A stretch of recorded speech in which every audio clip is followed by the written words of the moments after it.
Welcome to the NLP Talks podcast, bringing you inspirational stories along with a good dose of potentially life-changing NLP strategies. I'm Laura Evans, multi-award-winning NLP trainer, and I'm on a mission to help you unleash your potential in business and life. I'm so glad you're here. Pull up a chair, listen in, and let's get started on revealing more about this transformational NLP toolkit. So hey, and welcome to the final episode of Series 6 of the NLP Talks podcast. I'm so glad that you're here.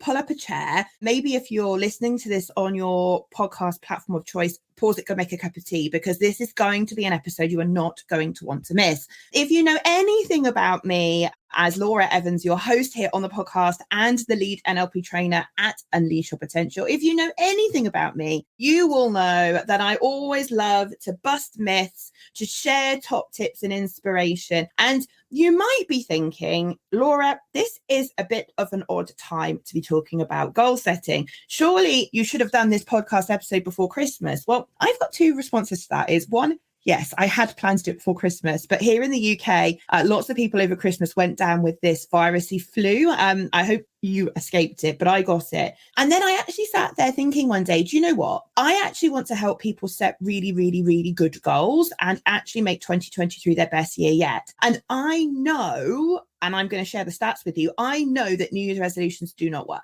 Okay. They work for, well, I say they don't work. They work for very, very few people. I'm going to share why in this podcast episode. Now, before I get going, there are a few housekeeping things I want to cover for this episode, which is going to be a bit different to all the other episodes of this series. And that is that you are going to want a pen and you are going to want some paper, because you are going to get involved with doing some exercises during this podcast episode. Now, although our listenership all the way around the world predominantly are adults, this is actually an episode that you could do with anybody. You could do it on your own. You could do it with your life partner. You could do it with your family, because we're going to be talking about goal setting in general. And of course, you can set a goal in any area of your life. So this is going to be one of those processes. Now, if you are watching the live stream as I'm recording it, I'm really sorry, there are not documents available for you to download and use. If you are listening to this podcast episode on Spotify or iTunes or wherever you're listening, then the good news is this, I will have released the documents that support this. So all you have to do to get access to the documents before we start is to go to nlptalks.com. So go ahead and go over to nlptalks.com, scroll down the homepage to find this goal setting episode on the website. Click on that, and then in there you will find the links to download the PDFs, which I'm going to be using in today's podcast episode. Now, hot off the press, just to let you know before I actually get going, we were notified this week that the NLP Talks podcast is in the top 25% of all podcasts.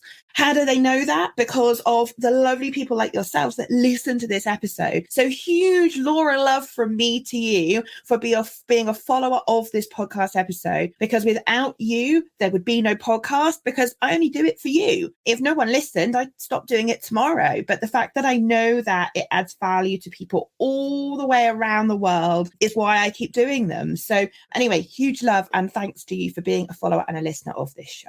So without further ado, let's get going with goal setting, why I think most goal setting doesn't work, and why I think the way we do it with NLP will give you the edge. Now, most people set goals on the 31st of December. Did you?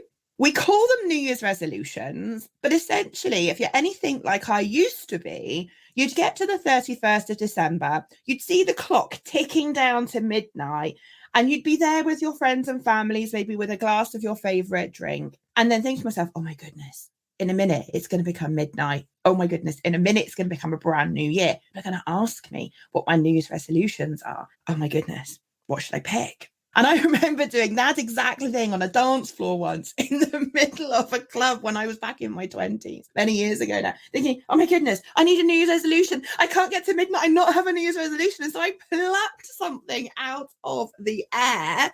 It got to midnight. Happy New Year, as we all do. And then I was like, okay, good, I've got my New Year's resolutions. But here's the thing. Do you know statistically how long New Year's resolutions last for? Any ideas? Because let me tell you, it's not very long. So bearing in mind that these New Year's resolutions usually get set on the 31st of December stroke the 1st of January, right? There is all sorts of research as to when they end. So I'm sat here in the office at home recording this live for you on Saturday the 14th of January. It'll probably come out next week on Wednesday the 18th or Thursday the 19th of January. And by then, most people will have given up on their New Year's resolutions. So I did a bit of research because I'm fascinated by this. So according to one piece of research, Friday the 12th, in this particular year, this is going back a bit, but let's not call it Friday the 12th. Let's call it the 12th of January, is known as Quitter's Day. Get that?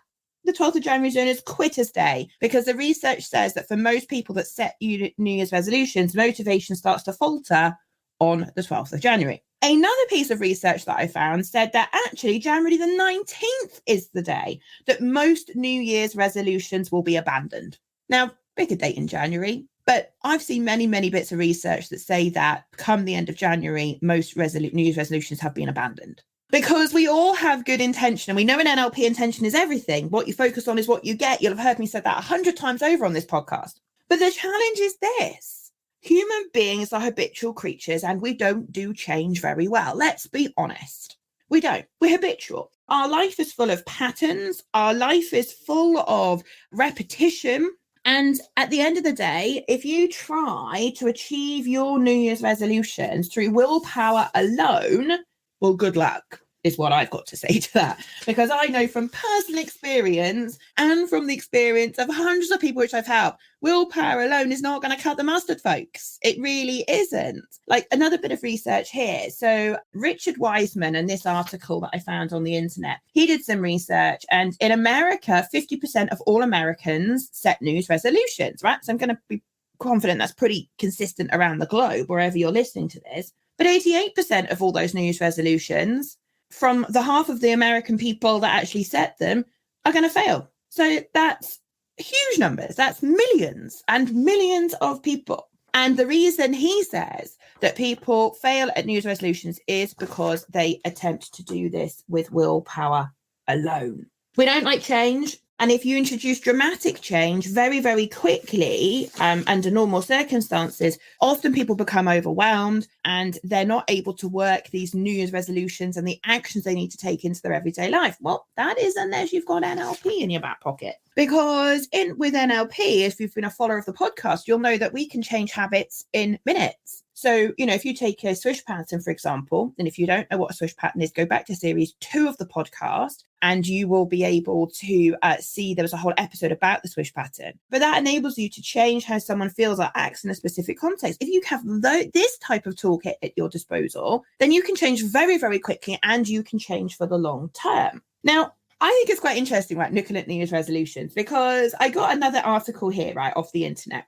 And here it says that in 2050, so granted a few years ago, the top 10 New Year's resolutions were as follows. Then I'm going to read them, right? And I want to know how many, okay, in your head, how many of these have you ever set as a New Year's resolution? Because I looked through the list and I went pretty much most of them. Number 1, lose weight. Number 2, get organized. Number 3, spend less and save more. 4, enjoy life to the fullest. 5, staying fit and healthy. 6, learning something exciting. 7, quitting smoking. 8, helping others in their dreams. 9, falling in love. 10, spending more time with the family. I mean, how many of those can you tick off? Another list. Top 10 resolutions. Get organized, help others, learn something new, get out of debt, more time for the family, more time for myself, quit smoking, lose weight, exercise.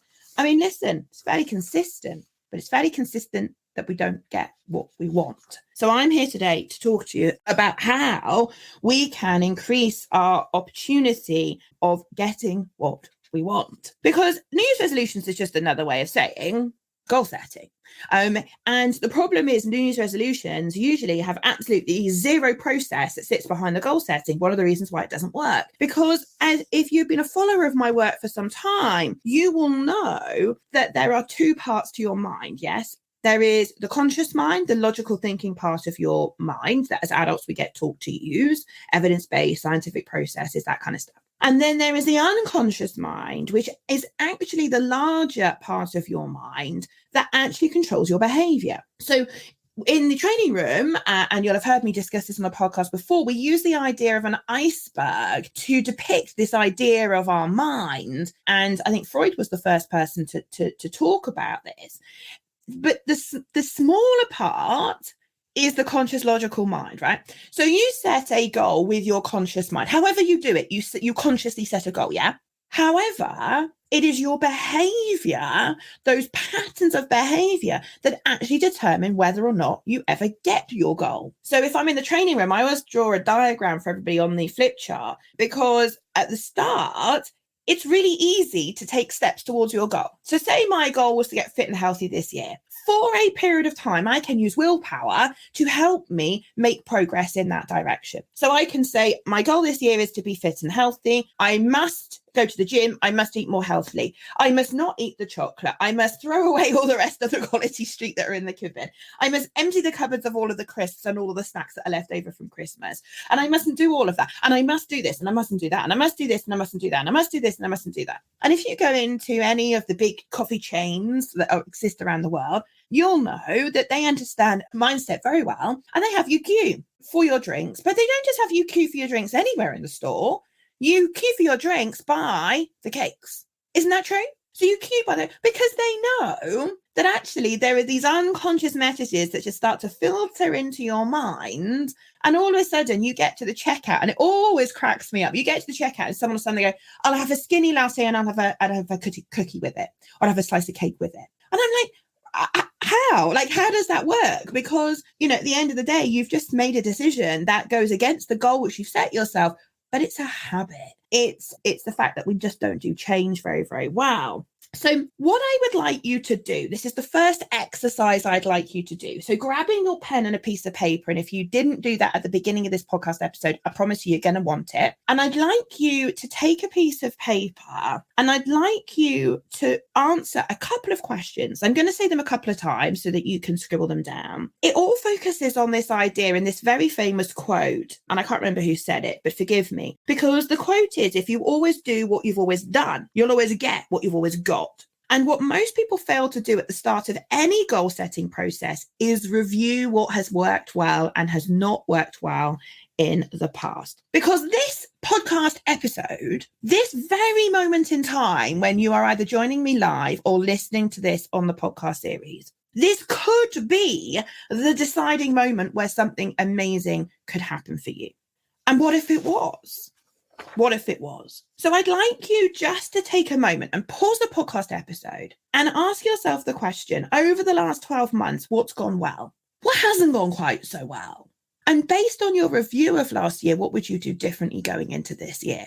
So for the last 12 months, what went well in relation to any goals you set? What didn't go as well? And what would you do differently in this forthcoming year as you move forward? It's an interesting thought, right? Now, if you follow me on Instagram, which, by the way, if you want to get to know a bit more about me and who I am and what I'm into, Instagram is where I hang out personally. If you want to follow all the professional stuff, go find me on LinkedIn, Laura Evans on LinkedIn. On Instagram, you'll find me as Laura Evans _NLP. So if you just grab your phone and go on to Laura Evans _NLP, you will find my Instagram profile. And this is where I post a lot of inspirational stuff. And I just want to read you a post which I put out on the 28th of December.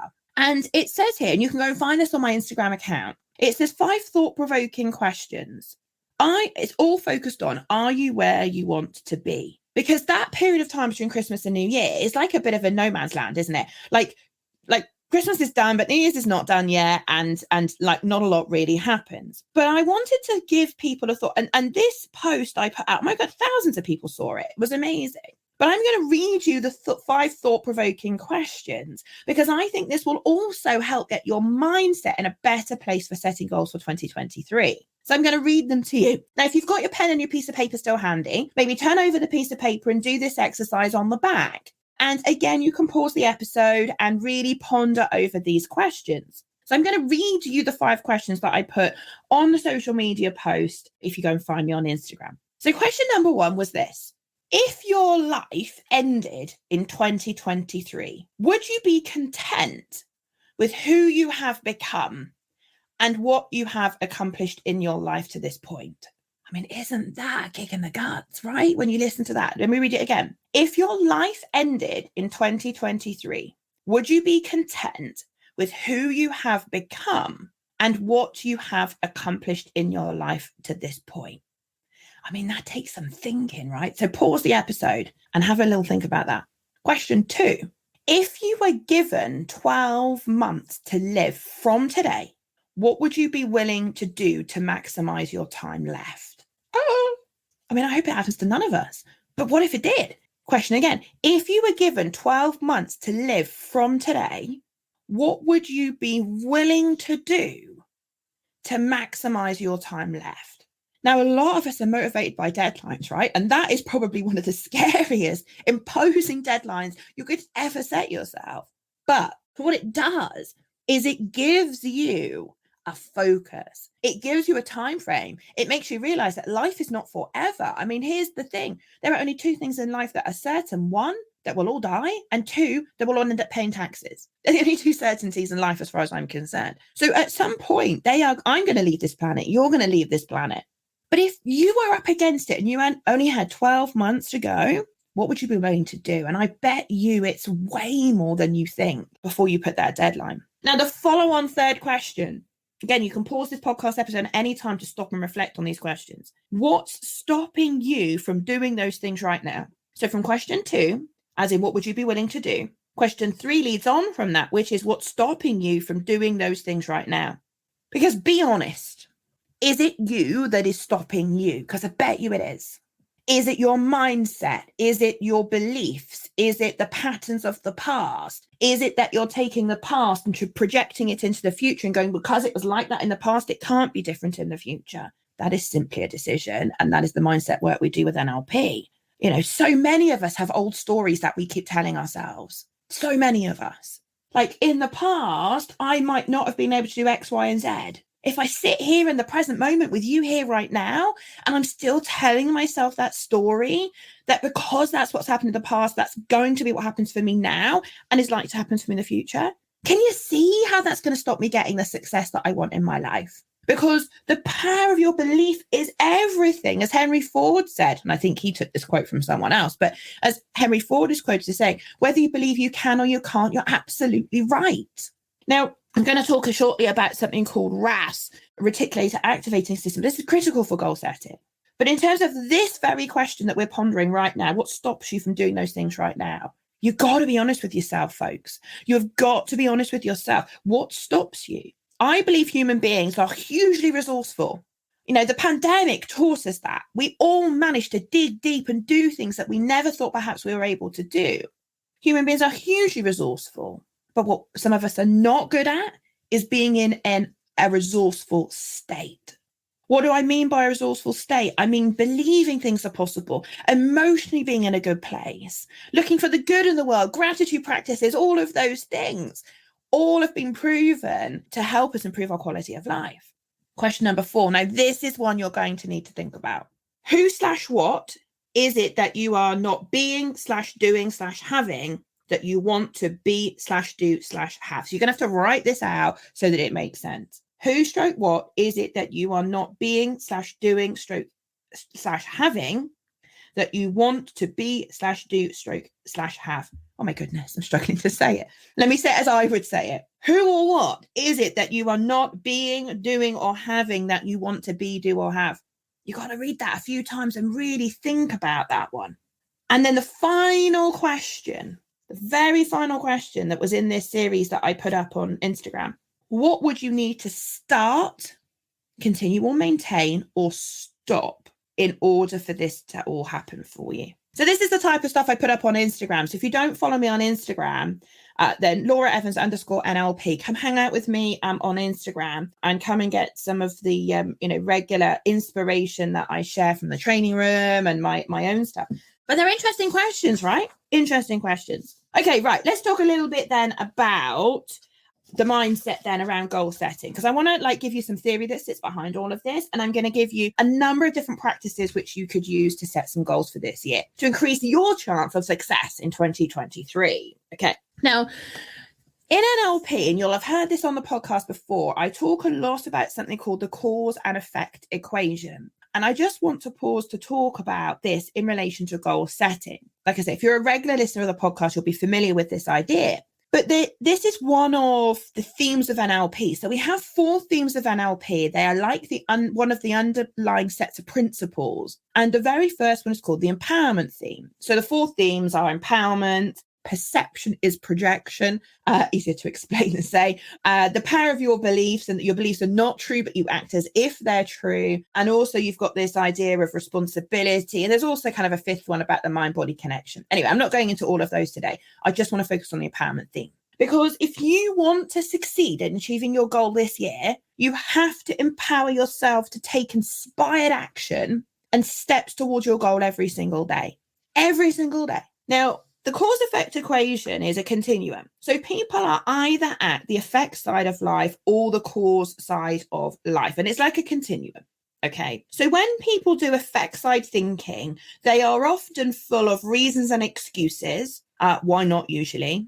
They often will blame other people, circumstances, the economy, the environment, but they are at the effect of something or someone else. So it's quite, I often refer to it as like the sitting duck routine, as in I'm just bobbing along on the water, just waiting to see who's going to shoot at me, or, a cork bobbing on the sea. Now, it's quite interesting. I learned an analogy very recently about a jellyfish. Would you like to hear about the jellyfish story? Okay, now I'm going to tell you about the jellyfish story. And I can't claim this to be my own. I learned this from a gentleman called Connor Healy. And I learned this idea of this jellyfish. And I just think it describes us as human beings amazingly. Now, jellyfish float in the sea, yes? And the current takes them all the way around the countries they live around, and sometimes even further afield. But they don't swim. They don't control the action that they take. They just float. They have no real sense of direction. They just float.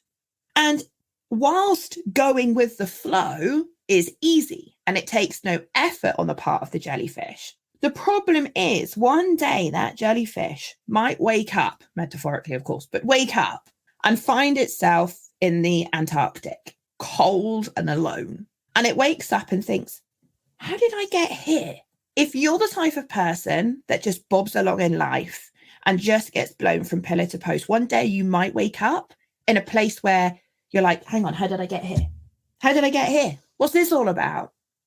And if you're really honest, being a jellyfish, being blown around, the current taking you wherever it goes, it's probably not going to give you a fulfilled life. I know it wouldn't for me. You could, of course, choose to be a shark or a tuna fish or a salmon. And these types of fish have a destination. So here in the UK, we have a lot of salmon. Well, not so much, sadly, these days, but we have salmon in a number of our rivers. And the salmon always go back to the same place to breed. And they have to navigate all sorts of obstacles. They have to navigate rivers, currents. They go against the current. They swim upstream. They have to navigate rocks and waterfalls and all of those things. But they have a very, very, very clear focus. And they do not stop until they get there. There will be obstacles on the way. They have to navigate them. If you've ever sat by a river that has salmon in it, you'll notice that they don't jump the little waterfalls every single time first attempt. They don't. They will give it a good go and they'll swim up at full pelt towards the little waterfall and they'll give it their absolute all. And they might land on the rocks and then you'll see them wiggle their body as they try and maneuver themselves back into the water. Does that salmon give up at the first attempt? Sure as hell it doesn't, because it backs up, it catches its breath and it goes again. And it is those salmon that are tenacious, that have the drive, the energy, the passion, the desire to get to where they want to go. They're the ones that stand the best chance of getting there. Don't you agree?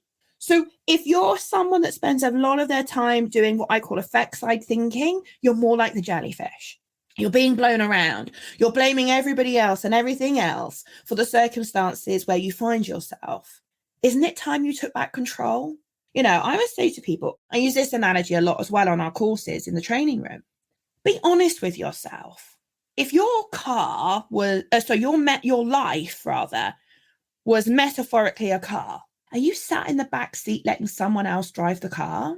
Because you only come into this life with one person and you only leave with one person, and that's yourself. Surely you owe it to yourself to get out of the back seat of your car and back in the driving seat. You see, people come and go in our lives. Some people that we love and adore, and we would love them to live forever and be with us. But the truth is that we are all going to go at some point. But that vehicle of your life, that car, the only person that can really drive it is you. The only person that really understands it is you. The only person that can call the shots and make the difference is really you. But if you're currently living your life sat in the back seat of the car, I think this could be your wake-up call, because otherwise you're going to end up being like the jellyfish. You're going to end up with someone else driving the car and taking you to a destination that you don't want to go to. Now, the other side of the cause-effect equation is cause. It is being at cause. So what does cause-side thinking mean, and what's that all about? Well, cause-side thinking is where we are taking responsibility, where we are having a can-do attitude, where we find a way. At the end of the day, we're in what I call currently here in the UK an economic winter. Okay, so people are talking a lot about economic crisis and people, struggling financially. And if you watch the news, I suggest you stop because they're just talking the economy into a recession. But here's the thing. There are still people out there with money in their pocket. As a small business owner, if I put myself in those shoes for a moment, there are still people out there with money. There are still people out there buying our courses. I'm running a course just next week and we've got, I think, 10 or 12 people on it. So there are still people out there. Am I working harder than I've ever worked? Absolutely. Am I very focused on my goal? You bet. But I'll do whatever it takes. I'll do everything. And so my job is not to sit here and go, poor me. Oh, good, look at me. This is just ridiculous and this is awful. My job is to look at what can I influence. My job is to look at what difference can I make? What action can I take? I can't miraculously give everybody in the whole of the UK a load of cash in their bank. I can't do that. It's not my gift to give. What I can do is help people with their money mindset. What I can do is help people set better goals and increase the chances of them getting the things that they want in their life. That is absolutely something I can do. Okay, great. So now start thinking about, how do I do that? And blah, blah, blah. And off we go. And now we're taking inspired action. So you've got to be honest with yourself, folks. Where are you? Predominantly, where are you on the cause-effect equation? Now, I'm not naive enough to think we can all be at cause all the time. That's not life. It's just not going to happen. There are times when I slip out of cause-side thinking with all of my personal development, training, and expertise. It's just life, But what I am is hugely self-aware. What I am is aware of when I get myself into a pattern of thinking when I think to myself, hold on, this is not going to solve this problem. It is not going to help me move forward. I need to think of a way. I need to look at this differently. I need to look at this problem from a different angle. I need to do my best to find a way. Now, Tad James, who was the head of the NLP, the governing body that accredits all my courses, and I love this quote that he came up with. And it says, if you are not 100% at cause, you will miss the mark, i.e. in this case, your goal, by the percentage that you are misaligned. If you are not 100% at core, taking responsibility, can-do attitude, find a way, taking inspired action, doing what you can, you will miss the mark or your goal by the percentage that you are misaligned. So if you are 95% of the time at cause, you've introduced a 5% risk that you may miss your goal by about 5%. Let's put it in simple terms. If you are 50-50, half the time you're at cause and half the time you're at effect side, you've now got a 50-50 chance, right, of taking the action that's needed to be able to get your goal. It's absolutely fascinating. Now, bearing in mind that actually most of our programming, remember, we're habitual. By the way, neuroscientists tell us that we run 10 to 20,000 automatic programs and patterns every single day, most of which you're not aware of, right? So, for example, how you brush your teeth this morning. You don't consciously brush your teeth, at least I don't. You go in the bathroom, you're thinking about 101 other things that you've got to do, and then you've got to get out of there because the day needs to start. You're not really consciously thinking about the majority of things you do. Most of us don't consciously eat. We shove food in our mouth and chew it and swallow it, but you don't sit there and actually really taste the food or, think about what you're doing. Buying, I used to work for a food retailer here in the UK. I mean, I learned a lot about psychology when I worked there because, where they place products in a supermarket, there is a whole psychology and science behind product placement, even product placement in films. Like, for example, I'm a massive Apple fan, right? I got an Apple Mac. That's what I'm recording all of this on. And, and you'll find Apple Macs and Apple phones and stuff will all appear in films. That's not by accident. That's called product placement, because big brands know that when they, place their products somewhere, they don't have to directly sell them to you, but your unconscious mind picks up on, oh, look, there's an Apple product there. Consciously, you don't realize it. It's just a moment of time. But, there's so much. Human beings are habitual, 10 to 20,000 patterns and programs every day. And so if you sat here listening to this podcast episode thinking that you are a logical human being that takes conscious thought and conscious choice and conscious decisions over the majority of things you do, I'm here to tell you don't. There are times you will. The majority of the time you are on autopilot. People sleep their way through life, honestly. And I want you not to be one of those people. I want you to take inspired action. I want you to set really good goals. I want you to really, really make a difference. And this brings me back to the iceberg, because if you think you are just a conscious, logical human being, then you're going to be focusing on using willpower to achieve your goals. And I'm here to tell you that that's not going to get you a goal in the best way. I mean, you may or may not get your goal if you just try to use the power of willpower and conscious thought.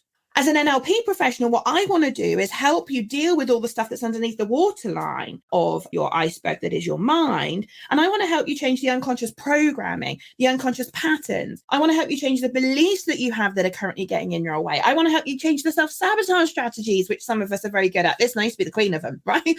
So if you've got them, I know what that's like. I want to help you stop playing unhelpful stories from the past about past experiences. Listen, your past experiences make you who you are, and they inform who you are today. But you need to learn to take the lessons from those life experiences and let go of the unresolved emotions that might still be attached to them. If you're still sat here now angry about something that happened to you when you were 10 years old, I'm telling you now, it's not good for your health. I'm telling you now that that's not going to help you be the most successful. And this is what we do with NLP. If you're a follower of this podcast, you will have heard hundreds of times the phrase timeline therapy, because that is one of the key coaching tools that we use to help people. And so all of that stuff plays a part in the success that I have in my life and the success that a number of our students and coaching clients have in their life. Now, you may or may not be aware, and if this is all resonating with you and you're sat here listening to this podcast episode thinking, oh my goodness, I need to sort out my mindset. I need to free myself from the unhelpful stuff from the past. I need to set myself up for success for the future. Then you can do that with me on an NLP practitioner course. We run them live in Cardiff if you are in the UK and you want to come and train with me live in person. Or in 2023, there are a number of opportunities for you to train with me live online on Zoom. Did you know that? Did you know that we're running a number of courses online in 2023 on Zoom? That means it doesn't matter where in the world you're listening to this podcast, you can now become a certified NLP practitioner with me. We've trained people in the last 12 months from Australia, America, the Philippines, Malaysia. I mean, you name it. We're getting lots of people come train with us. I have the award. If you're watching the video, you can see all my awards over here. But I've got all sorts of awards that I've won over the years. But I am the UK's leading NLP training provider. So people want to train with me from all over the world. All you have to do is go and check out unleashyourpotential.org.uk. So that's unleashyourpotential.org.uk. Get that written down somewhere and go check out the courses. You can do a 2-day introductory course with me on Zoom. You can do an 8-day NLP practitioner course live with me on Zoom. You can now even become a certified NLP coach or certified master coach with me on Zoom. So you can now do all of my certified courses on Zoom. So if your mindset is holding you back, then come and let me help you. And if you love helping other people, come and learn what I know so that you can help other people do this stuff.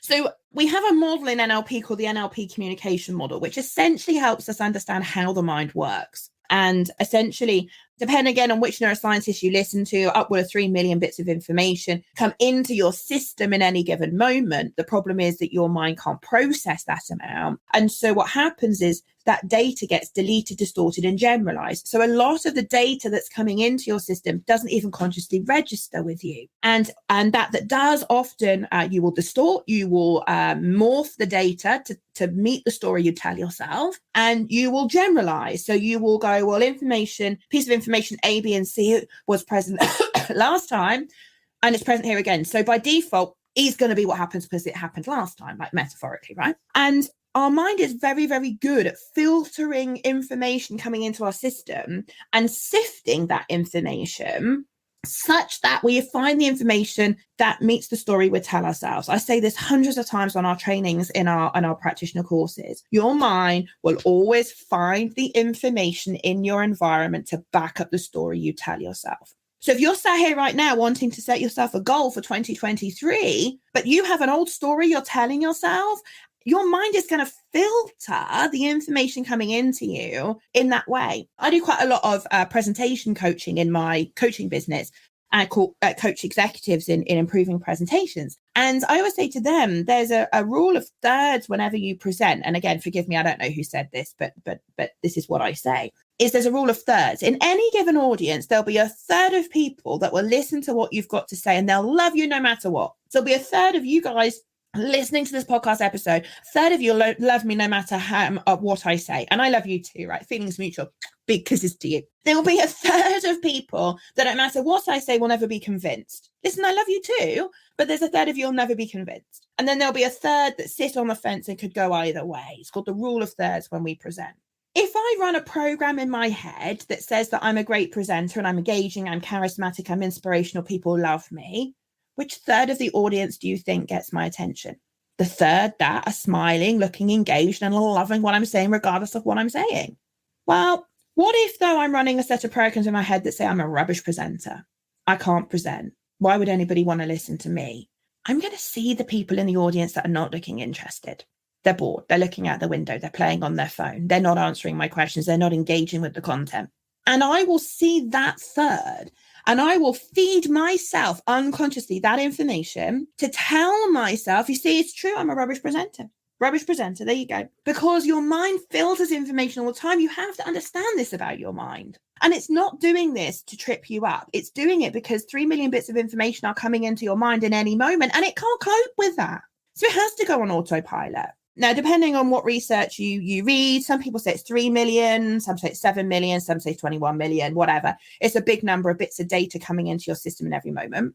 Your mind can process 7 plus or minus 2. Some people now say it's 21 plus or minus 7, whatever number you want to pick. I love research because as soon as someone publishes there's a bit of research, someone else is just around the corner ready to say that's wrong. So, but whatever number you pick, those two numbers are substantially different. It is these three filters that are really important. Now, if you've studied NLP with me, you'll know that there's now further explanation I usually give on the NLP communication model about how information then gets filtered through all your unconscious filters. That then gives an internal representation in your mind. That also has an impact on how you feel, which has an impact on your physiology. And those three things together impact your behavior, your outcomes, and your results. Right now, on the courses, I explain it in more detail. But I want to just come back and look at these three filters. The first three filters, delete, distort, and generalize, because they are controlled, I believe, by something called the Reticular Activating System, otherwise known as RAS. Now, in easy to understand ways, because if you've ever trained with me or heard me on the podcast, you know I don't do complicated, I only do easy. So in easy to understand ways, what does RAS actually do? Well, I want you to think of RAS, your Reticular Activating System. I want you to think of RAS as your internal sat nav, okay? Now, if you have a car, you'll probably have a sat nav, and you'll know that if you want to get from wherever your car is currently to a stated destination, you know you have to set the sat nav and put the postcode in, or the zip code, or the street or town name, yes? And you know that if you put in the postcode for the destination where you want to go, you know your car's going to work out how to get you from where you are now to where you want to be, yeah? And it usually will either do it based on the shortest route, the fastest route, the most economic route, depends how your sat nav sets up. RAS does that for your goals. So what happens is you are, let's say, at the start line of your little 100-meter sprint, metaphorically, between where you are now and where your goal is and what you want to achieve. And we want to use your mindset to help you get your goal. And this is where RAS comes in, because RAS controls the delete, distort, and generalize filters. Now, there's all sorts of different views as to what is RAS, like where does it actually sit in the body? Some people think it's like a hairnet of electrical networks that go over the top of your brain. I mean, to be honest, I don't really care where it is. I just want to use that. I want to take advantage of my RAS. I want to take advantage to help me get my goals. Because if you have a goal, you have your stated destination, whatever that is for you. What RAS will do is it will have an influence over how your mind filters information. And if there is a choice to be had between option A and option B, if option A helps you get to your goal faster, it's going to take A and it's not going to take B. But if you don't have a goal, then you are not using the full capability and the wonderful power of your unconscious mind and your mindset to help you achieve more in your life. If you're the jellyfish, then you don't have a goal, therefore RAS can't help. I don't know about you, but I want to stack the odds in my favor. I love this quote from Brian Tracy. If you've never heard about Brian Tracy, go look him up. He's a great guy. And he says this: people with clear written goals accomplish far more in a shorter period of time than people without them could ever imagine. People with clear written goals accomplish far more in a shorter period of time than people without them could ever imagine. Do you want to be the salmon or do you want to be the jellyfish? And if you're joining this podcast partway through, that's going to make absolutely no sense to you whatsoever. But if you've been here throughout the podcast episode, you are going to absolutely get what that is all about. Now, the other thing that I want to say before I start sharing some actual goal setting techniques with you. Anyway, listen, I hope this is good, right? I hope you're enjoying like the build up, if you like, to some of these models, because all of this stuff is absolutely critical to the goals. And this is why New Year's resolutions don't work. When you go, oh, I know this year I'm going to lose weight. There's so much to goal setting if you want to do it well and you actually want to get your goals. Now, there's another thing that I talk about a lot on the NLP practitioner courses, and that is about whether you are focused on your problems or whether you are focused on the outcomes that you want. I remember sitting down with one of my coaching clients, because if you know much about me, you'll know I still have a coaching business. I believe that if I'm going to train other people to be coaches, I should still coach. So I keep my hand in. And I remember sitting down with one of my coaching clients once, and I said to her, so why are you here? Because I don't want my life to be like it is. Why else are you here? Because I want your help to change it. Okay, and why else are you here? Because I'm miserable. Why else are you here? Because I don't know what else to do. And this was the chain of, now, if you're a master coach and a master practitioner with us, you'll know that that is the first question that we ask in a breakthrough session, to basically peel away the layers of the onion, if you like, to get to the real reason why someone wants coaching and the real problem, so that we can help them to make progress and achieve that goal. But if you notice, all of the things I just said were all focused on what she didn't want. I don't want this. I don't want this. I don't want this. I don't want this. And I'm going to let you into a secret about your unconscious mind. Your unconscious mind cannot process the word not. And so when you say to me, I don't want to be in this relationship anymore, there's obviously don't includes a not. Yeah, just so we're clear.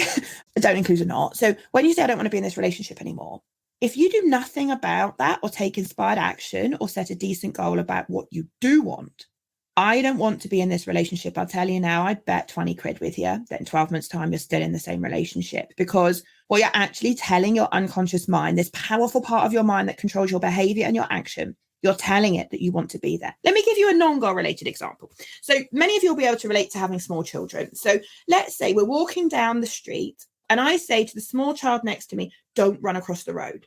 Odds on, they're going to run across the road because you've just told them what you don't want them to do.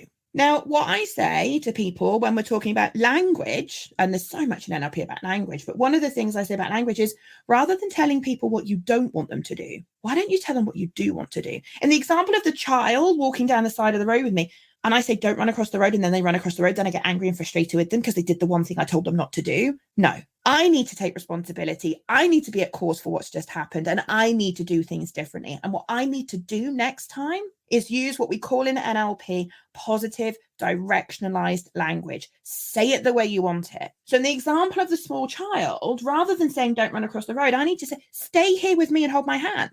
Tell them what you do want them to do. The same goes for your goals. If your goals are all focused on the problem and what you don't want in your life, you are already tripping yourself up in the achievement of any goal. You've got to flip it on its head. And the easiest way to reframe this, we do lots of reframing in NLP, but the easiest way to reframe something that you don't want is to ask yourself, and what do you want instead? So if I'm talking to my coaching client and I'm saying to her, so why are you here? Because I'm miserable.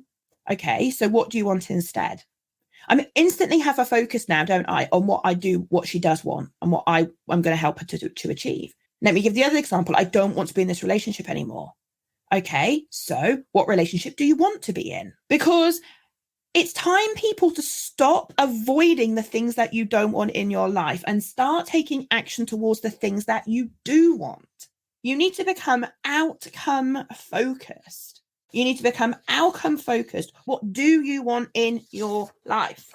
This is what you've got to do, right? This is what you've got to do. You've got to become outcome focused. Now, listen, I could spend the rest of this podcast episode talking about principles behind goal setting. And I hope that all the things I've covered so far in this episode have started to help you to get an appreciation of some of the background work that needs to be done in great goal setting. Your mindset is key. Getting out of your own way is key. Utilizing your unconscious mind is key. Utilizing RAS is key. All of these things. But what I want to do now is start talking techniques, because I'm conscious that if you've ever listened to the episodes I've done before with the deep dives of just me, you'll know that they're always long episodes. But I want to give you loads of value. I want to help you. I want to help you get success in your life, whatever success means to you. And these are some of the things I do for myself. These are some of the things I do for my clients. And it's the stuff I teach and share on our certified NLP courses. And so these are the things I want to talk about. Now, first of all, I want to share with you something called the 5 Principles to Success. So this is one of the handouts that is available for this episode. So if you are online watching this now, I'm really sorry you can't have this because I haven't released it yet. If you are listening to the podcast episode, just go to nlptalks.com. That is nlptalks.com. Scroll to the bottom of the homepage and you'll find this episode, the goal setting episode. Click on there and all the links to all the handouts that I'm about to share with you will all be there. So go check that out. Now, Tad James, as I said, the head of the ABNLP, the governing body I train under, did a lot of research into what makes successful people successful. And he looks at all sorts of models of success. And he said you can actually boil down success down to 5 key principles in any area of your life. So this is the precursor to any goal setting I ever do for myself or any of the clients I ever work with, okay? So this is the precursor. And so what I do with my coaching clients is I give them this and I tell them to hand it out, or a version of this. And I tell them to stick it somewhere like on their office or somewhere that they're going to see it every single day. I'll tell you a funny story. I'll never forget, I was coaching a lady once in a beautiful hotel not far from where I live. And it was our, I think, second or third coaching session that I'd done with her. And she opens up her laptop to show me something. And in the bottom right-hand corner was a tiny little sticker of a little bunny rabbit. And she laughed as she opened up her laptop because she'd realized that this bunny rabbit was there. And she looks at me and she looks at the bunny rabbit on her laptop and she points to it. And she said, I guess you've just seen that. And I said, yes. She said, would you like to know what it means? So I said, well, go on. She said, well, I stole it off my daughter. I said, oh, okay, fair enough. I hope she is okay with that. She said, oh, yeah, she was fine. Mummy, you can have the rabbit. That's fine. And she said, and I stuck it on my laptop. She said, because it reminds me of 2 things. One, it reminds me of the 5 principles to success and the 5 things I have to focus on. And it also reminds me of my goal. And that is in my peripheral vision all day, every day. She's using the same psychology that the filmmakers use when they make films, the same psychology I talked about earlier in supermarkets. Like, it's in her peripheral vision. It's been soaked up by her unconscious mind every moment that she is on that laptop. And I was like, do you know what? That's a really funky thing to do. So you might not actually put the 5 principles up somewhere. You might actually boil it down to, to something smaller. So I'm just going to show you that those of you that are watching this live here in the office, let me take it off the wall. I have this little image. Now I'm just going to read it out for the purpose of those listening on a podcast. And this image, just to describe it, is essentially an archery board with some archery arrows in the middle of it. And it says, is this moving me towards or away from my goal? And I have this in my office. I've just grabbed it off my wall and I have this in my office so that I can see it. And every single time I start to waver from inspired action towards any of my goals, I ask myself the question, is what I'm now about to do or what I'm doing moving me towards my goal or away from my goal? And if it's moving me away from my goal, it's time to not do that. It's time to delegate it. It's time to either just not do it, give it to someone else, do it another day. But if it is moving me towards my goal, then I got the green light to keep going. And this is on my board. I've never shared this before ever, but this is on my board in my office. In fact, actually, I'm gonna give that to you as one of the giveaways for this episode. So I'm gonna give you this, and you can print it out and you can stick it on your wall, right? So again, any of the documents I'm referring to today, go to nlptalks.com, go find the goal setting episode, and all the links to all these things I'm talking about are going to be there. So I'm just going to take that off my board and leave it there to remind me to put that in the episode for you. So 5 principles to success. Let's go. Okay. So either write these down or print them off or whatever floats your boat. So Tad said 5 principles of success are these. 1, know your outcome. What specifically do you want? Now, the more specific, the better. I want to lose weight. It's too ambiguous.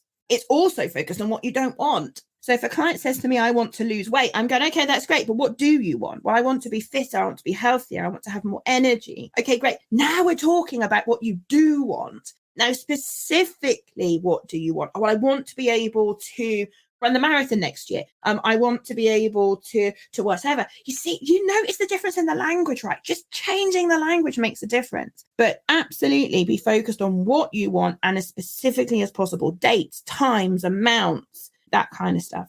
Principle number 2 is take action. Do something about it every single day. You have to build the muscle memory of taking action. You have to develop the habit of taking action every single day towards this goal. If you're saying that this goal is the one big thing you want to achieve this year, then you've got to work on it every single day. Now, sometimes that might be a 5 or a 10-minute Google while you're having a cup of tea. Sometimes it might be a half a day's concerted piece of work on a day off that you've got, like up here in the office. I mean, technically it's my day off, but I'm here doing a podcast episode with you guys because I love helping. So you have to take action every single day and you need to get to the habits, get the muscle memory of action every single day. Number 3, notice if what you're happening is working. So we call it having sensory acuity, but in everyday terms, what it means is what you're doing working? Are you on the right track?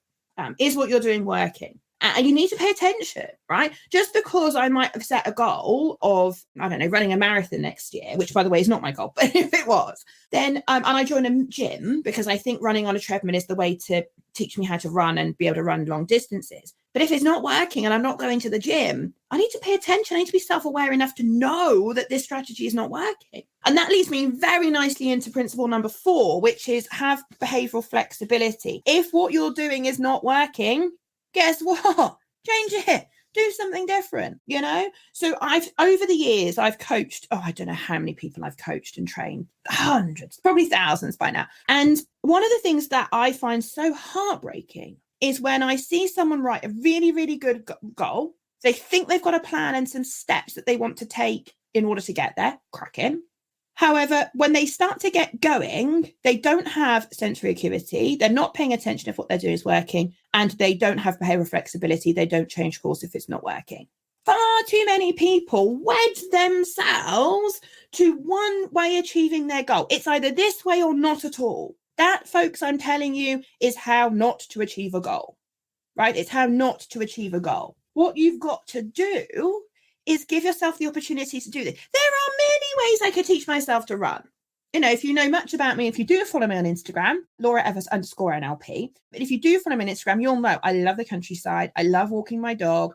I love being by the sea. Actually, behavioral flexibility. If running at the gym is not floating my boat, then let's go run in the countryside because I'm going to love looking at those views. This is what behavioral flexibility is, folks. If there is only one way to achieve your goal, then I don't think it's a good goal. So do that. And then number 5, work from a place of physiology and psychology of excellence. Basically, what that means to you and me is get your mindset in the right place for this goal and your body physically in the right place to achieve this goal. So these are the 5 principles to success. Forget any type of coaching, so any type of goal setting method. If you just start adopting these principles behind any type of goal that you might have written, I can tell you now, you're going to increase the chances of getting your goal. So go and get this download, go and print it off, and then you will be able to make progress. Now, I'm going to share with you a process which I heard Brian Tracy talk about a long time ago. And I quoted him earlier on, and I think I like Brian Tracy. I like a lot of what he's got to say. One of his quotes is, "Nothing can stop you but yourself." And that's absolutely true. Absolutely. The only thing that stops you is you, your beliefs, your old strategies, your old sabotage strategies, your story you tell yourself, all the things I've been talking about so far in this episode. And that's the only thing that can stop you. Nothing can stop you but you. So this is what Brian Tracy suggests you do. Okay, now I'm going to walk you through this process. I'm going to suggest you get a bit of paper right now, wherever you are. And I'm going to suggest that you do this as a live exercise, because what I know is this: if you don't do it now, you're never going to do it, right? So pause the episode if you need to and come back to this. But I want you to get a bit of paper and I want you to get a pen, okay? And I'm going to take you through the Brian Tracy method of setting a goal. So first thing he says you have to do is take a clean sheet of paper. So hopefully you've got that organized. And write the word goals at the top of that piece of paper and put today's date on it, so you know what day you did this. And he says what you should then do is write down 10 goals that you'd like to accomplish in the next 12 months. So 10 goals that you would like to accomplish in the next 12 months, but write them down in the present tense. So I earn X amount, I drive this car, I own this, I weigh this much, I achieve this much. But it's 10 goals, quickly written down, brainstorm on a piece of paper, but written in the present tense. So he likes to do it with an I statement. So I achieve, I earn, I drive, I weigh, I own, I am, whatever. I am, by the way, one of the most powerful statements that you can ever say to yourself, both positively and negatively, carries a lot of weight in your unconscious mind. I am awesome is a good one. I am useless is not a good one. So make sure that you do that. So if you need a few moments to do that, then pause this podcast episode and get those 10 things written down. And if you've already done it, then here's the next step. He says, what you then need to do is take the list and say to yourself, if you had a magic wand, wouldn't that be cool? But if you had a magic wand and you could wave that magic wand and you could have any one goal on that list in the next 24 hours, which one would have the greatest positive impact on my life? Isn't this a way to prioritize? So you look at your list of 10 that you've got written down and you say to yourself, if I had a magic wand and I could have one of these things tomorrow within the next 24 hours, what one thing on this page will have the greatest positive impact on my life? Now, usually that thing will jump out of you off the page. I know it did for me. I did this a couple of weeks ago and I was like, oh my goodness, I know exactly which one I want to work on. And he says, then this becomes your goal for now. He says, you get a clean sheet of paper and you write that goal at the top of a fresh piece of paper. So remember, always state in the positive tense and obviously today's date because it's the date you wrote it. And then he says you follow these steps. So first of all, you need to write it down specifically, as I've just been saying. What do you want? And describe that. When you do it, it looks a bit like a description like of a movie scene. It's almost like you're talking about what you do want, what you want to focus on. He says you then need a deadline. So when do you want this by? So for example, it is the 1st of January, 2023. No, so we've done that, Laura. I'm in the wrong year. The 1st of January, 2024. And then you're talking about what you have got, what you have achieved, all in the present tense. Then he says you need to make a list of, as you are now doing this goal, make a list of everything that you need to do to accomplish that goal. Make a list of everything. So do a little bit of brainstorming and get a bit of paper and just write down everything you think you need to do in order to do that. Then organize that list. Okay, so you're going to need to pause this episode to be able to do this. So you're going to brainstorm every single thing that you need to do to accomplish it. Then you organize that list into some kind of sensible structure. And then you take action and you do something every day.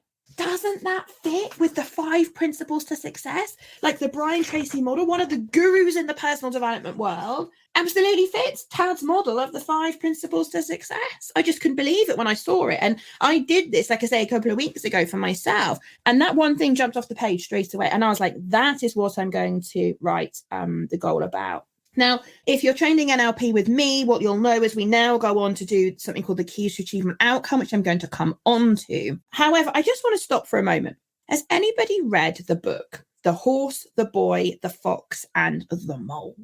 Anybody read that book? Here in the UK, over Christmas, the BBC made it into a little program, I guess. I can't think of the right word. And I saw it at Christmas, and it's probably still on iPlayer if you're watching this or listening to this like in January. I'm going to guess it's probably still there, but don't hold me to it. And oh my God, I was in tears. I was in absolute tears. It is like the most brilliant personal development program without being about personal development. And there is one scene in there where the boy and the horse, I think they're in the woods, and the little boy is saying to the horse, but I can't see a way through. And the horse has got ancient wisdom as far as I'm concerned, but the horse turned around and says, can you see the next step? And the little boy goes, yes, then just take the next step. And I just thought it was just brilliant, because it's very easy to get overwhelmed with goals and see this great big list of all the things you need to do. And actually, you don't need to do everything today, but what you do need to do is something today. And you just need to take that next step. And then you're away. You're away. And if there's a whole thing. And if you're into sports psychology, you'll be aware of marginal gains. And the principle of marginal gains is 1% better today than yesterday. I mean, it's a bit more complicated than that, but you know me, simple terms. 1% better than yesterday. And that's what we're after. 1 step every day. And sometimes it'll be a big step, and sometimes it'll be a little shuffle. And that's all good, because you've got yourself in the habit of doing that.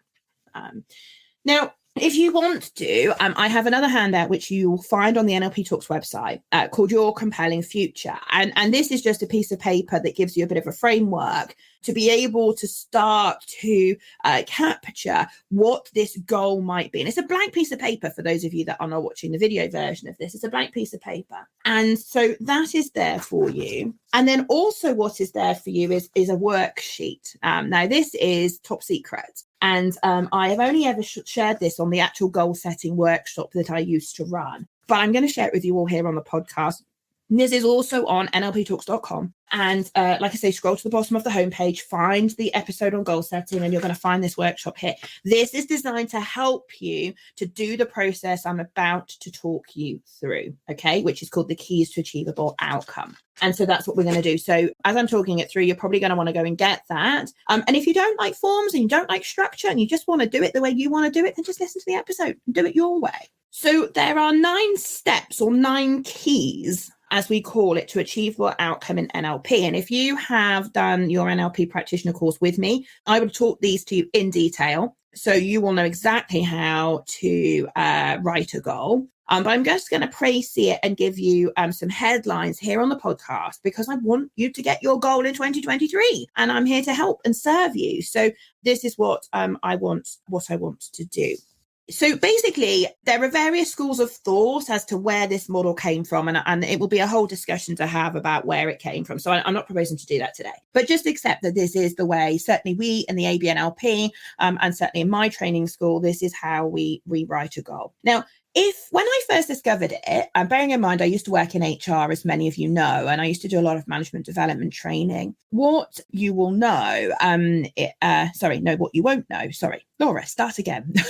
So you'll know I used to work in HR if you know me or follow my story. But I used to do management development training. And in management development training, we called this type of goal setting backward goal setting, which sounds a bit weird, but bear with me, because that's what we used to call it, backward goal setting. So what you do with this type of goal, when you want to make it really tangible and you want to be the salmon swimming up the river and not the jellyfish, to use the metaphor from the beginning of this episode, what we do is we write it like a narrative. So imagine this for a moment. You take the movie screen, which is your life, okay? And imagine your life is on the movie screen in front of you. You're going to fast forward the movie that is your life to the point at time in the future when you will have achieved your goal. and you describe what's going on in that scene of the movie of your life. Okay, so it sounds a little bit weird, right? But I promise you it works really well. So you describe it as if you already have it. You describe it at that point in time. And, and that's how it works. Now, I didn't print it off, but what I will also do as a bonus for this episode is I will put an example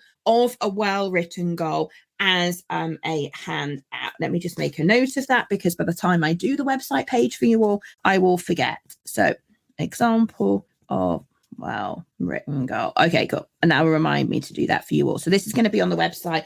If you're listening to this on your favorite podcast platform, it'll already be there. If you're watching this live as I'm recording it, then I'm sorry, it's not there yet.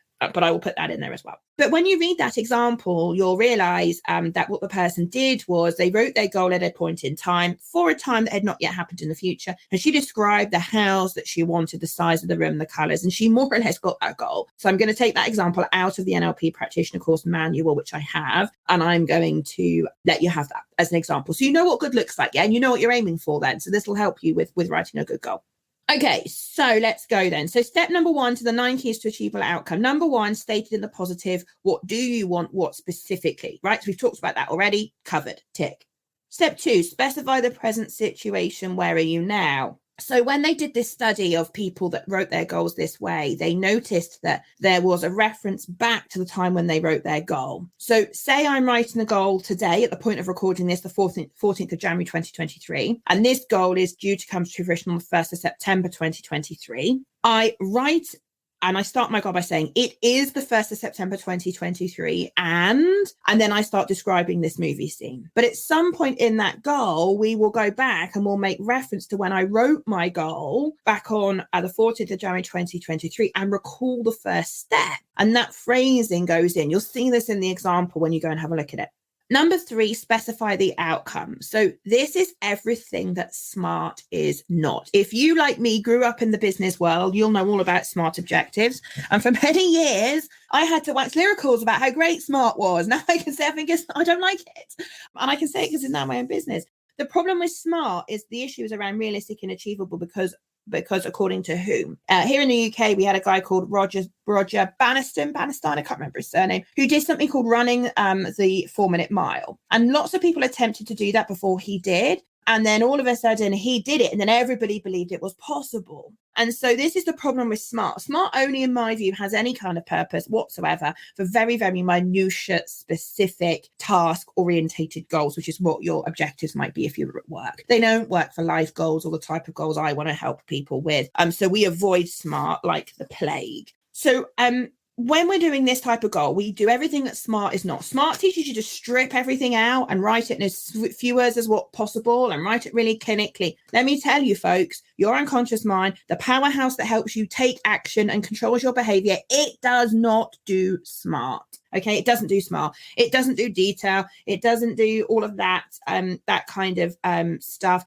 It works in abstract concepts. So what we're doing by writing our goal in this way is we're basically creating what we call in NLP an internal representation of the goal. If you're into NLP, you'll know what that means. If it's not, you're basically painting a picture. You're saying to your unconscious mind, this is what you want. Remember I talked earlier about RAS and setting the internal sat nav? That's essentially you're saying, this is what I want. This is where I want you to take me, unconscious mind. I want you to make choices that help me achieve this. So that's what we're going to do. So you'll notice that in the goal, she talks about where she is, who she's with, all that kind of stuff. So you need to fill in the color of this scene of the movie. Who are you with? What are you hearing? What are you seeing? What are you smelling? What are you tasting? You know, I have one goal, because you can have multiple goals, by the way. But one of my goals is I'm outside my farmhouse, which I want to own eventually.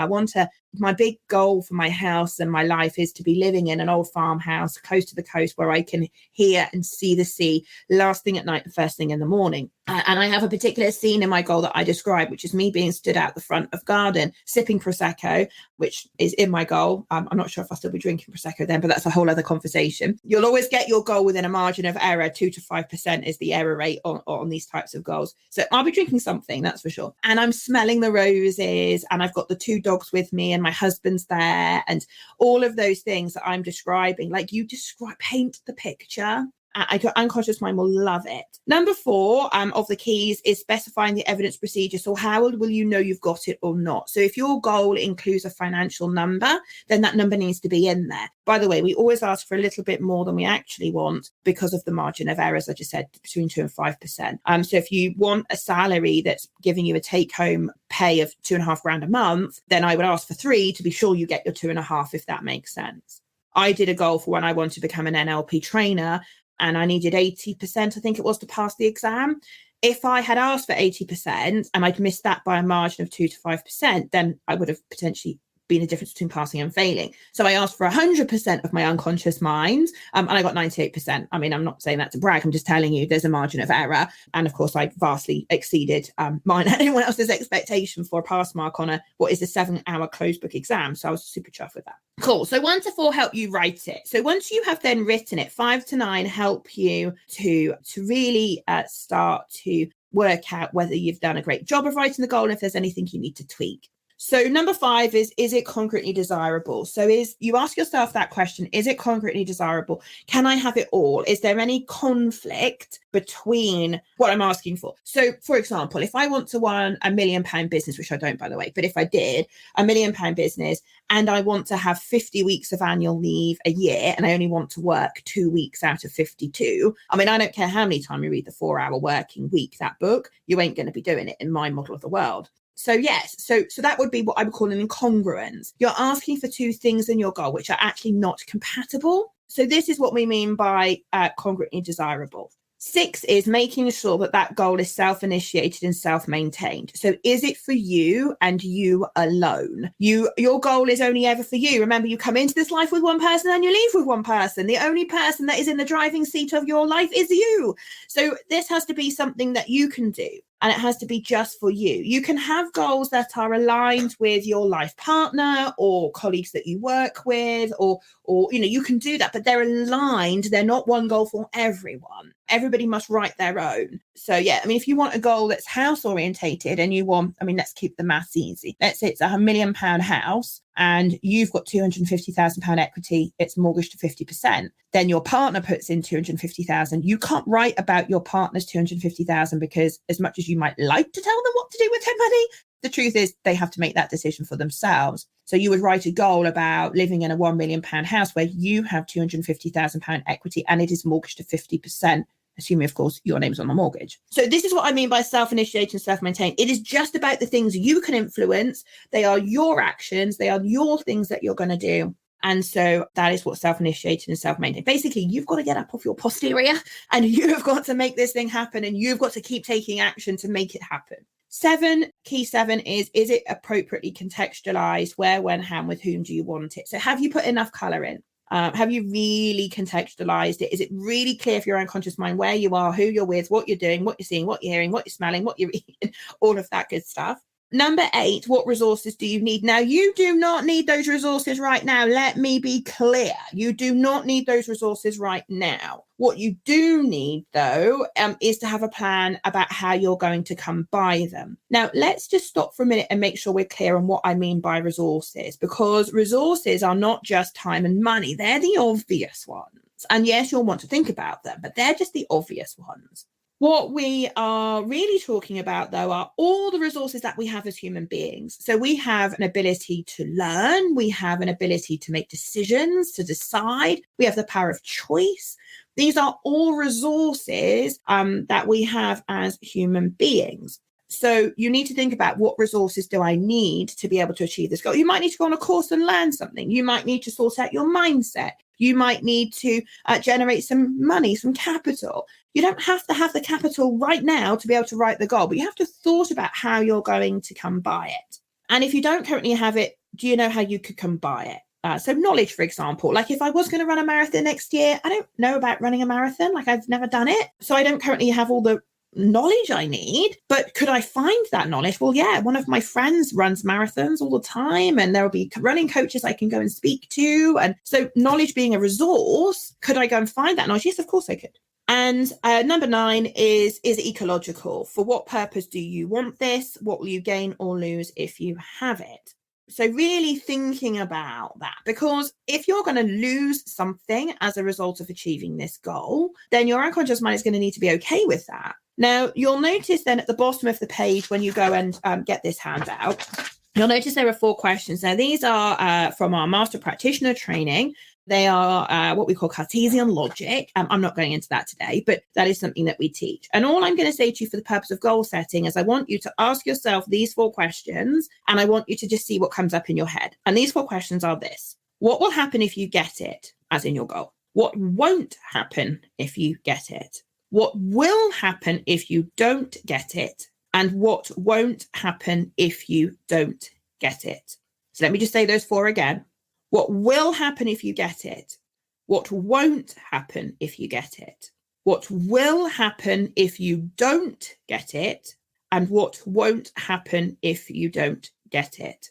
Now, like I say, these come from Cartesian logic. Essentially, they are a methodology that originally you can trace back to some nuns, actually, which is quite interesting. That's for another podcast. But then quantum physics got hold of them, and they now appear within the quantum linguistics section of the master practitioner course that I teach.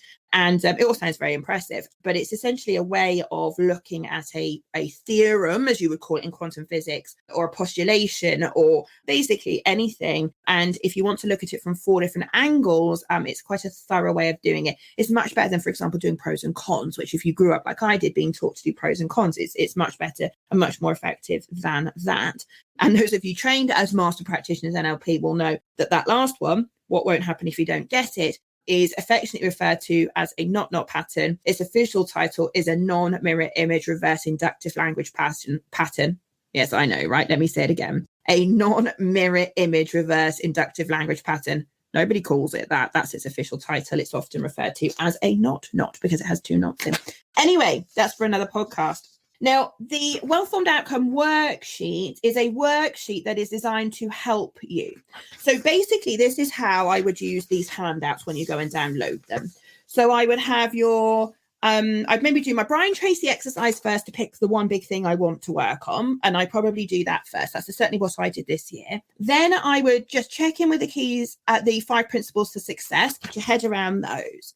Then I would grab the blank piece of paper or the compelling future template, and then I would probably have a little bit of a go at writing something out around that goal. Or I would grab the NLP Wellform outcome sheet and use that to structure my thinking and then write it out. And then I would make sure that what I'm writing out is in line with the keys to achievable outcomes. So there are so many bonuses to this podcast episode. I've been too generous. No, I haven't. I give them to you with love and pleasure. I did this episode, and I'm conscious that it's become a very, very long podcast episode, but I wanted this to be useful for you. Like, I want you to get your goals. I want you to get success in your life. I want to stack the odds in your favor. I want you to understand how your mind works. I want you to be able to utilize the power of your unconscious mind. And I want us all to live the life we dream of because we are able to make progress towards the things that we want. Remember, be the salmon or the tuna fish, not the jellyfish. There are too many jellyfish in this world.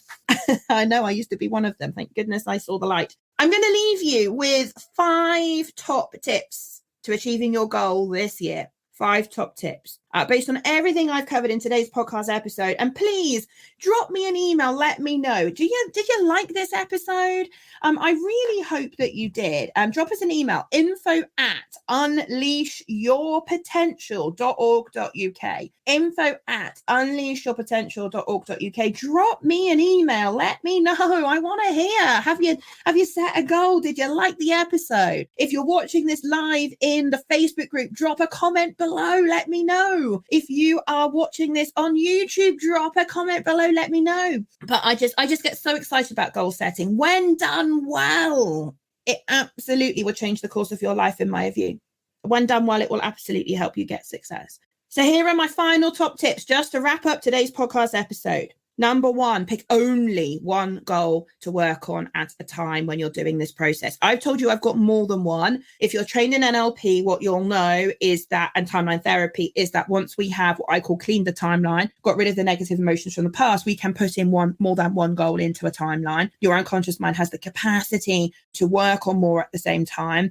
That is not the type of approach I've taken today in this podcast episode. So if you're using your knowledge from this podcast episode, I would just work on one myself. 2, baby steps every single day. Take action every single day. Make it a habit that you take action every day towards your goal. Number 3, hold yourself accountable for the things that you want to change and what you want to achieve. Tell others and write it down. Here is my top tip for accountability. 2, actually. I'm going to give you 2 top tips. 1, get an accountability buddy. So accountability buddy, 2 of you that have set a goal in this way, both listen to this podcast episode and then check in every week or every fortnight with each other. Have a little WhatsApp group and say, what action have you taken today? What action have you taken today? When you get up against the blockage, how can I help you get past the blockage, right? Get accountability. And then the other one is a top tip was shared with me by a gentleman called James Lavers, who was my coach back in 2017. And he said, there is one surefire way to make yourself accountable for any decision which you take, particularly around goals. He said, is there someone in your life, Laura, that you would never break a promise to? I was like, yes. He said, then I want you to go and promise that person that you are going to get this goal this year. Because if you would never break a promise to that person and you're about to promise to do this goal and you're telling me you'd never break a promise, you've just significantly increased your chances of getting this goal. I just loved it. And I tell everybody to that, all my coaching clients, find someone you'd never break a promise to and promise them you're going to do this. You're going to do this. You're going to get this goal this year. You're going to take action every single day. You're going to do the 5 principles to success. This, my friends, is how you increase the success in your life and your goals. My top tip number 4 is focus on the carrot, not the stick. Okay. If you have done NLP training with me, you'll know about away from motivation as opposed towards motivation. Maybe that's a podcast for the next series. But you want to reward yourself for taking positive action. Use the carrot on yourself, not the stick. If you're anything like I used to be before my NLP training, I was very good at mentally beating myself up. If I didn't take action, I would mentally beat myself up. Please, folks, let's not do that. Let's learn every day and let's be positive and encouraging and nurturing of ourselves. If you are the type of person that is hugely critical of yourself in your head, you say things to yourself that you would never say to anybody else, then you know I'm talking to you. Please use the carrot, incentivize yourself. So set yourself little tasks. That's what I do. And then when I do them, I treat myself. So if you follow me on Instagram, as I've said, LauraEvans_NLP, you will know that I love going to the spa. Absolutely live for going to the spas. I have all sorts of friends that I take to the spas and they're my treats. They're how I treat myself. They are how I reward myself for doing the things that I need to do. In fact, in a moment, now I've got this episode recorded, I'm going to the beach. I'm going to go for a walk on the beach. I'm going to reward myself for doing the thing that's been on my to-do list for a couple of weeks. And number 5, surround yourself with people that are on the same journey with you or those that you know are your cheerleaders. None of us can do this on our own. We all need cheerleaders by our side. One of my coaching clients said to me just this week, I had a coaching call on Wednesday with them, and the message that I got was, do you know what? I will be forever grateful for having you in my corner. And that's what I am when I'm a coach. I'm in your corner. I am there. I will cheer you on from the sidelines. I say this to all the students on my NLP practitioner courses. I will forever be your cheerleader. I will forever be on the sideline cheering you on and celebrating your successes with you, because I know how important it is to have the right support when you set off to achieve any goal. And that, my friends, is the deep dive podcast episode into setting and achieving your goals. I sincerely hope that the last hour and a half of this podcast, and it is a long one, grant you, but I sincerely hope that you have enjoyed this episode, that you have learned something in this episode, and that you are going to take inspired action towards a particular goal this year. Action every day. Remember the principles of success. Know what you want specifically. Inspired action every single day. Sensory acuity is what you're doing working. Behavioral flexibility, number 4, if it's not, do something different. And 5, get yourself with the right mindset and also physically in the right place to achieve your goal. And my folks, this is how I have managed to become as successful as I have in my life, in my business, And I'm not saying I'm a finished article, far from it. I say this all the time on the courses. I am not perfect. I am not the finished article. I don't believe we're ever done with personal development. But what I do is I focus on success and I focus on taking steps every single day. So this episode comes to you wherever you are in the world with lots of love and best wishes for the most successful 2023. Make it your best year yet. That is my dream and my desire for you. I've just given you a deep dive session in how to put the odds in your favor. I sincerely hope you do something with this. If you want to come and you want to learn NLP properly with me, then the NLP practitioner course is what I'm going to encourage you to do. Remember, I said partway through this episode, you can now come and do the NLP practitioner course live with me in Cardiff. If you want to come hang out with me, I would love to hang out with you. So you can do that. And you can also do it online now on Zoom. So that means that I can now train you to become a certified NLP practitioner from the comfort of your home or office. And it would be my pleasure to hang out with you on Zoom and actually get to meet some more of our podcast listeners. If you're listening to this episode because you have already done a certified NLP practitioner course and I have recommended that you come and listen to this episode, then well done on taking inspired action. And being here and further upskilling yourself and doing this as CPD, continuing professional development, which if you know me, you know I'm a massive fan of. And this, my friends, is the final episode of Series 6. It has been my absolute pleasure to deliver Series 6 for you. Watch out because there will be a roundup episode which will be coming out very shortly that will summarize every single episode in this series. So if this is the first time that you've ever listened to my podcast, welcome. And you've caught me on the last episode of Series 6, but listen to the final episode where I'm going to summarize the whole of Series 6 for you so you can go back and cherry pick the episodes you want to listen to. As always, you can go to nlpdorks.com and you will find every single podcast episode I have ever released. There's over 50 of them now. We've had over 40,000 downloads, 10,000 in the last year. Then go over to nlptalks.com and go and find the episodes you want to listen to. I love it when people turn up on my courses and they've listened to the podcast. It's always there, full of inspirational stories. If you want to find out about our courses, you go to unleashyourpotential.org.uk. That's unleashyourpotential.org.uk. And if you want to get in contact with us with any questions or to let us have any feedback on the podcast at all, then please email us at info@unleashyourpotential.org.uk. And until next time, take care of you, and I wish you every success for 2023.